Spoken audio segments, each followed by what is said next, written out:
السلام علیک یا ابا عبدالله الحسین. خدا رو شاکرم که اولین سفر و اولین مأموریتم به شهر ایلام، پایانه های مرزی و دیدن زوار عاشقی که به کربلا عازم هستند و از کربلا می آیند.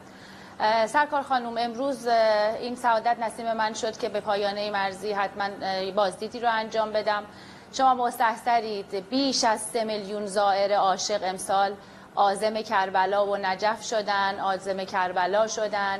حماسه کربلا پایانی نداره و پس بنابراین خدمات رسانی به زائرین هم باید به بهترین نحو انجام بشه. مقام اعظم رهبری فرمودن زائران کربلا باید بدون دغدغه، آسان و ارزان سفر کنند. بله. تمام تلاش استاندار محترم و تمام تلاش همکاران من و پیگیری‌هایی که نمایندگان محترم دارن انجام میدن در این راستاه. در این روزها خب بازگشت زائران تعدادشون بیشتر هست. آماری که من از استاندار محترم گرفتم بیش از 220,000 نفر برگشتن به خاک ایران. پس خدمات رسانی به زواری که دارن برمیگردند و با سرعت بیشتری داره انجام میشه. خوشبختانه در بازدیدی که انجام شد وضعیت مناسبه. البته که خدمات بهتری هم باید به زائران داده بشه که انشاءالله در سالهای بعد با کمک دولت و مجلس اتفاقات بهتری هم خواهد افتاد.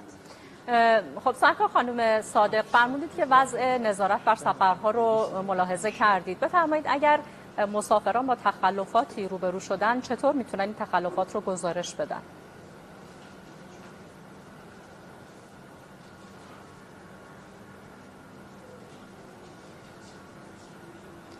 هم بازرسی که وزارت راه و شهرسازی پیش بینی کرده اینجا مستقر هست و هم نظارتی که استاندار محترم شخصاً و البته همکارانشون در پایانه پیش بینی کردن. کاملا نظارت بر پایانه دارن. اگر شکایاتی وجود داشته باشه مراجعه میکنن، به شکایات پاسخگویی میشه.